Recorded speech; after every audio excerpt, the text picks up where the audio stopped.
Business Council or work with Heather personally, I can tell you, you have an extremely strong advocate for natural gas, but also on a whole host of business and taxpayer issues. And Heather and her team with the Business Council, they do phenomenal work, and we're very fortunate to have them speak for all of us down here on this issue.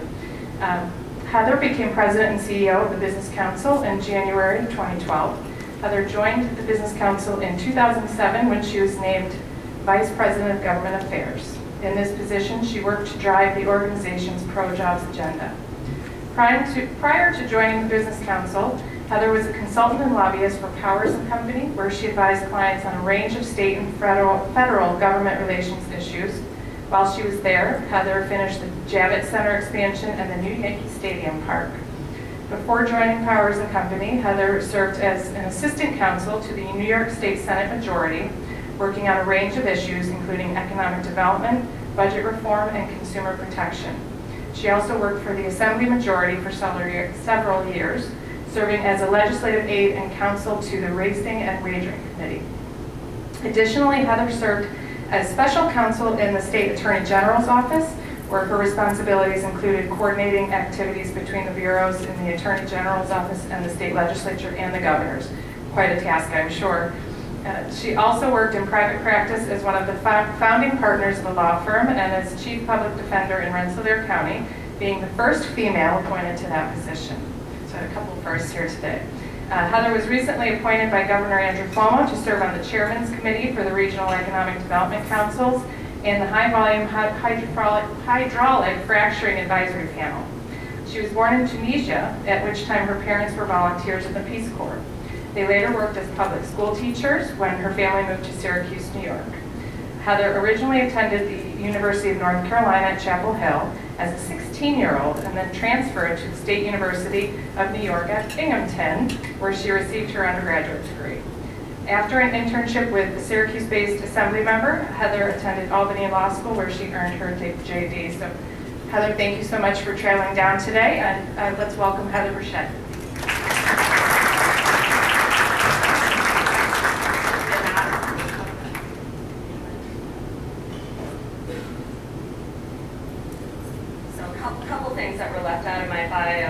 One is that I did go to Binghamton, but what's not in my bio is that my 3 older siblings also went to Binghamton, so I was very familiar with the area. I was really comfortable here. I'm an upstater. I love it upstate. I have 3 little boys. I want them to stay in New York, and that's why I care kind of passionately about my job. The other thing that's not in my bio, because it's really only relevant to here, is the last time I was in this hotel, I was in college. It was a Halloween party, and I actually won the costume contest. I was dressed as the Madonna. So, anyways, a couple things about the Business Council. We're like the statewide Chamber of Commerce, the statewide Manufacturers Association. We're the result of a merger that happened between those 2 organizations. About 75% of our members are small businesses. They're throughout the state, but our membership also includes large employers like IBM, Verizon, Kodak, GE, Citigroup, Pfizer, and so Pfizer is probably going to be mad at me for what I'm about to do. Probably not, because they didn't make this, but our mission is to fix the economic climate so that everyone has an opportunity for good jobs, strong communities, so that there's opportunity for everyone who's here, and so that we can attract more people back to upstate New York to really appreciate its assets. So before we move on to my slide presentations, which I could make last forever, but I won't, because you'd all be really bored. I want to just read something. And this is something you can get in any drugstore. Probably everyone in this room, I guarantee, has tried this or done to make it sound embarrassing, has done this drug. But this is on every single one of these, and it says, may cause severe allergic reaction, hives, facial swelling, asthma, shock, skin reddening, rash, or blisters, also stomach bleeding, and a whole bunch of other fun things. If you only read that part, there's no way in a million years you would ever take this. That's the story we're being told about hydrocracking. We're hearing about every possible outlandish thing that might possibly happen, some of which actually are made up. But no one is having what I would call the front half of the commercial. Everyone's seen those commercials with the 2 people in the bathtub, and they're all happy, and and everything's great. We're not hearing that side of the story, which is the tremendous benefits that go with moving forward with natural gas exploration. I had to appear on a radio show on April Fool's Day this year. And the host said to me when I got in, he said, "Hey, anything, Greg, had any good news?" I said, "Really awesome news. They found gold in the southern tier." And he said, "Really?" I said, "No. If they did, we probably wouldn't be allowed to take that out of the ground." But April Fool's, by the way, there is the equivalent of gold in the southern tier. And getting natural gas out of the ground, I would argue, is way more or way less disruptive and way more beneficial than if there was actual gold in the ground. But we, like I said, are only getting the second half of the commercial, which is all the scary stuff, and no one's really talking about the benefit. So I'm going to go to my next slide now and talk about why the Business Council so strongly supports it.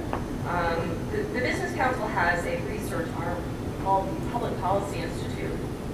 And in 2010, which is a relatively long period of time ago, we put out a report, and I would argue that some of the facts in here are a little dated, but everything that's dated is dated, and what's wrong is it underestimates the upside, because since this report came out, we've seen much more benefit experienced in other places. But a couple things worth noting. If you look at the chart on the right, it shows Bradford County, PA, and that's Tioga County, New York. And really the thing to take note of is when you look around 2008 or 2009, which is when the economy really collapsed, look how insulated Pennsylvania was. Look what happened in New York. And then look what happened afterwards.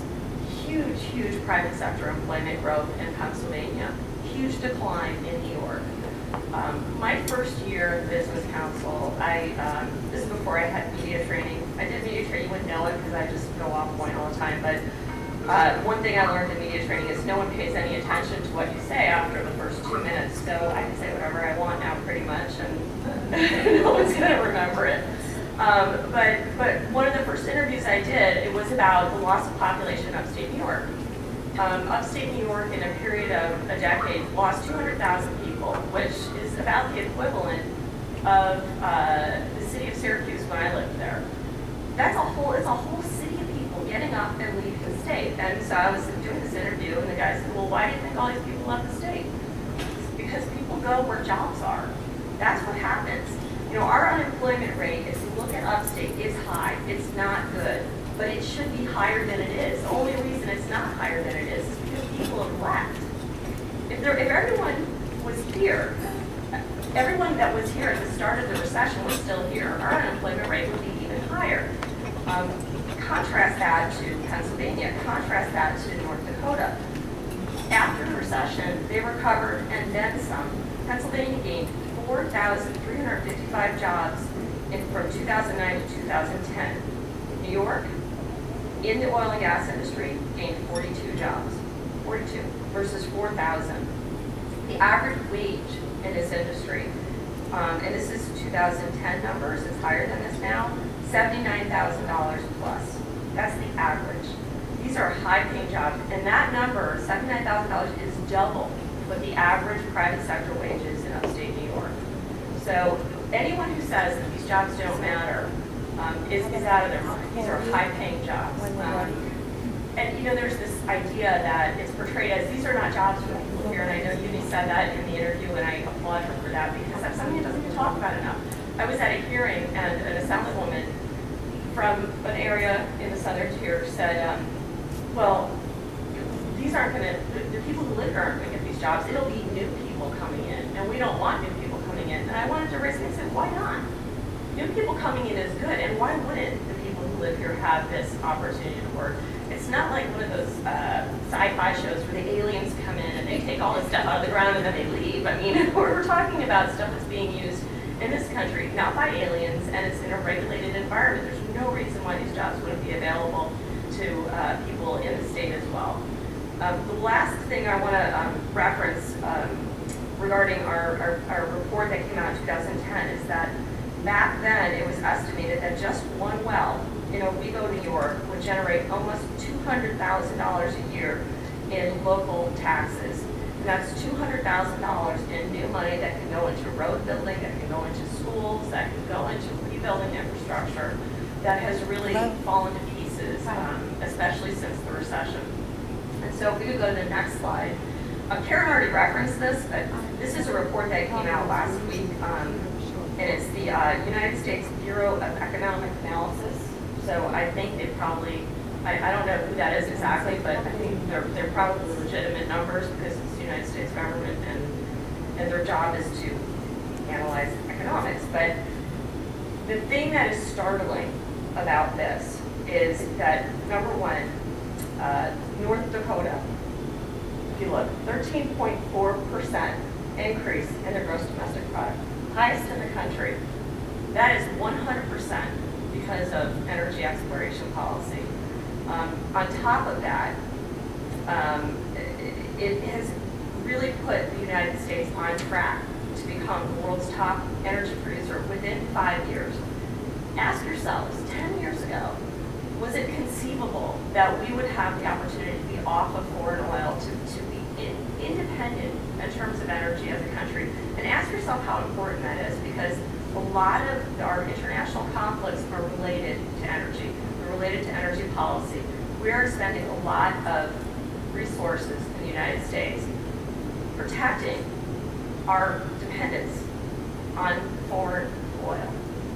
If we could become independent, the benefits just in terms of national security can't be understated. And by the way, that's why I think President Obama says move forward with hydrofracking. It's a good thing. Natural gas exploration is a good thing.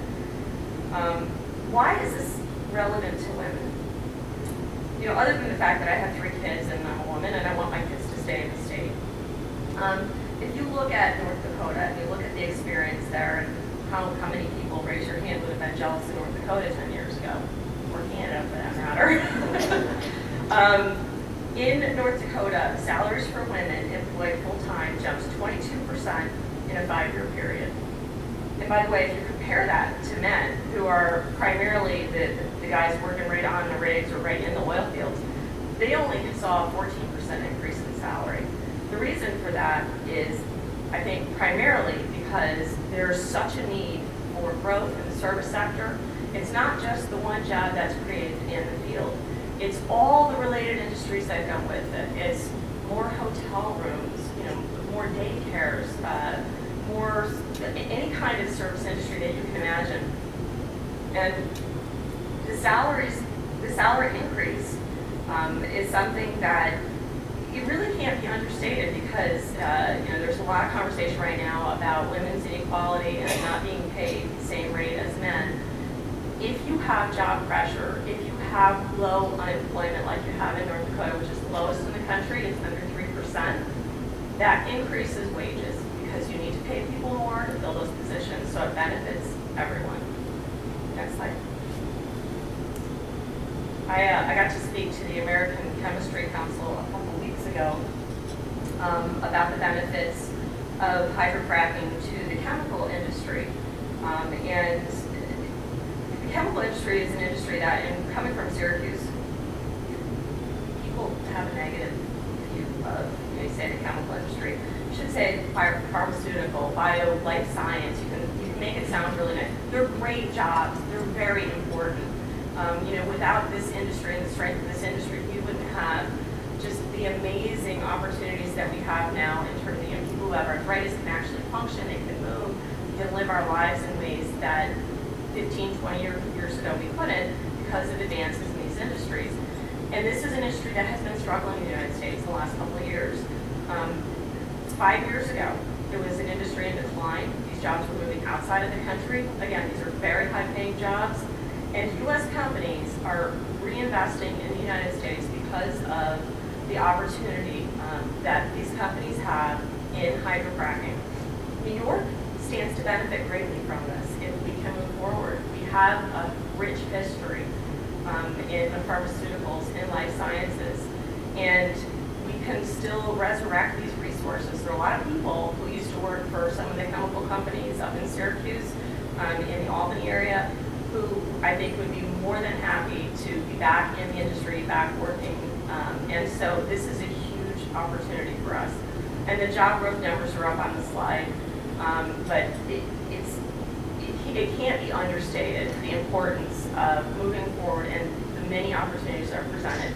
And again, I always beat a dead horse here, but it's not just the one guy working on the well or the guy pouring the concrete. It's all the related jobs that come with it.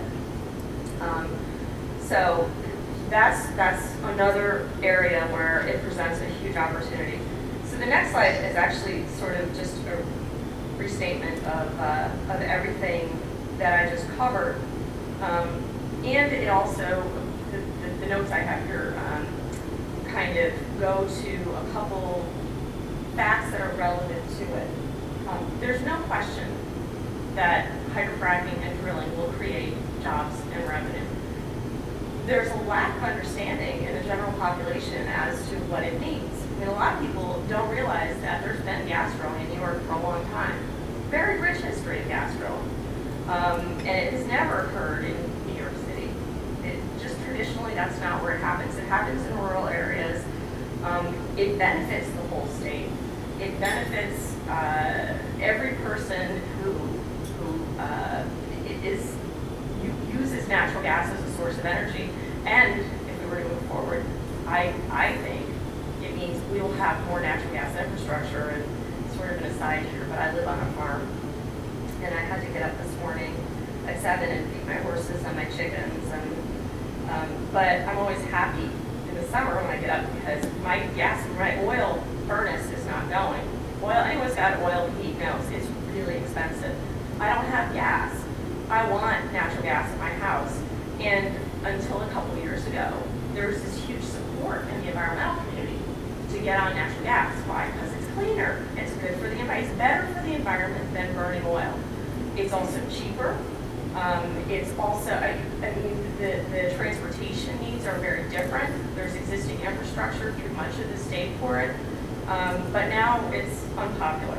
So I'm reminded every day when I get up that it would be really good if we could move forward with hydrofracking because I could have gas heat in my house. And I wouldn't have to worry about does the oil run out, which has happened to me like 5 times in the last 2 years, which is horrible. Anyone who's got oil heat knows what it's like to take a nice cold shower by surprise. But you know, it's funny how we don't end up thinking about all the side benefits of really moving forward with energy independence. So what's stopping us besides just hearing the bad stuff? I mean, politics, right? The polling numbers are 50-50, depending on the day.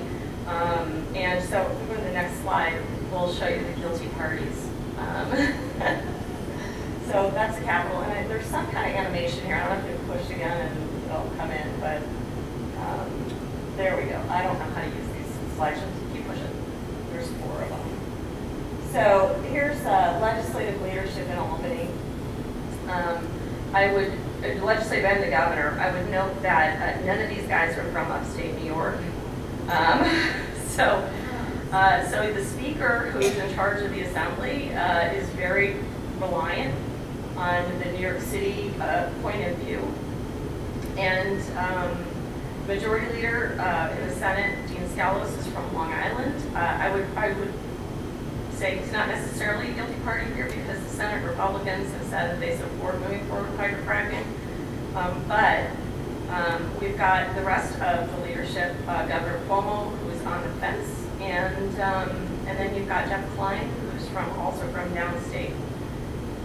Downstate issues were originally the problem, right? So when we first started talking about drilling, it was, oh my God, New York City watershed. New York City gets its water from the Catskill region, and it's unfiltered. It's one of the few unfiltered systems in the United States. And immediately, the companies that had rights in the state raised their hands and said, well, no, we don't want to drill in the New York City watershed. And I think they thought, well, now everything will be fine. The problem is because of the activism that was generated around the New York City watershed, the environmental community got itself revved up, started seeing a lot of support come in, a lot of money. It was a cause for people to rally behind. And so they had to say, well, it's not just that. It's also all these other things over here. And that has really grown, and in the meantime, people have really heard, it's like when you have 3 kids. I have 3 kids. The one that shouts the loudest is usually the one who gets what he wants. The people who are opposed to this have been the ones shouting the loudest. They've been someone scary. Someone mentioned being threatened. I get unbelievable hate mail, including one that was from a woman who said, I live in the southern tier, and all my neighbors who support hydrofracking are probably just lazy. I thought, well, that's really nice. And then she goes on to say, I moved up here 3 years ago from New York, and so I think she probably doesn't know her neighbors and probably wouldn't want me to share her name with her neighbors. But the stuff is really personal. It's really scary. It's intimidation. At every major political event in Albany, the State of the State, it's not really a political event, it's just an annual thing. A lot of people walking in, you have to walk through a gauntlet of people screaming at you that this is the worst thing that has ever happened. You know, of course, I want to just walk through and start reading my pill bottles, you know, maybe but that intimidation has had an effect. And people have heard all the bad stuff, and they haven't heard the good stuff. And what we need to do, I think, is talk about how it benefits everyone. How in North Dakota, women's economic growth has outpaced that of men. How they have people moving back to the state. They have new people moving into the state. They have some of the largest population growth in the country because of the opportunity that exists there. And that message hasn't been shared enough. It hasn't been conveyed, all the good stuff. We haven't had enough of the front half of the commercial, the happy people in the bathtub, or the guy who can pick his grandson up because his arthritis medicine is working. You know, I know it sounds like a weird analogy, but that to me is how it's being described. We're only hearing the possible bad side effects, and we're not hearing all the million reasons why, despite the possible risk, we ought to go forward. I don't think anyone ever questions it when we start thinking about pharmaceuticals. We would never pave a road, get on a bus, get on a plane, probably leave our house. I mean, think about it. There was still going outside. If you get stung by a bee, you might be allergic. You might get hives. You might go to the hospital. Oh my God, stay inside. I'm going to give people some kind of problems here today. Everyone's going to leave here going, I don't know if I should go outside. I don't think I should drive home. It might not be safe. But anyways, so this is my last slide, my last slide, which is, so why do I care? I care because I think that this is probably one of the greatest single opportunities that upstate New York has. And I don't know if it was Karen or, oh no, it was the person, someone mentioned that, you know, there's this whole conversation going on in Albany. What can we do for upstate New York? And you kind of want to go, well, it's there. There's gold underneath the ground. Let's get it. Let's create new opportunity. Let's really reap the benefits here. It matters, and I think anyone who supports natural gas should not be afraid to say so, and we should not be afraid to talk about the economic benefits and how it can benefit everyone. And so with that, I'm going to, I guess, turn it back over to Karen, who is going to introduce, using technology, introduce someone who couldn't get here. And then there's going to be, I hope, some time for Q&A at the end, and I'll answer any questions. I probably, if I don't know the answer, I'll just make